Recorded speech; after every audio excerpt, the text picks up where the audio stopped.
दिल अगर साफ ना हो तो भी मालक नेकियां कबूल नहीं करता। पाक होवे ते पाक ही मिलदा ही, ते बिना पाकों पाक नहीं मिलदा। ए सारे वजूद दे धोण दे नालों इक्को धोला है टुकड़ा दिल दा।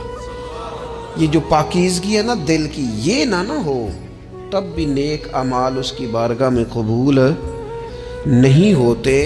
नेक अमाल की कबूलियत के लिए दिल का साफ होना, कुशादा होना, खुला होना, ये भी ज़रूरी है। दिल में बोझ हो, अदावत हो, हसद हो, लोगों के लिए कीना भरा हुआ हो और अमाल कबूल हो जाए ना।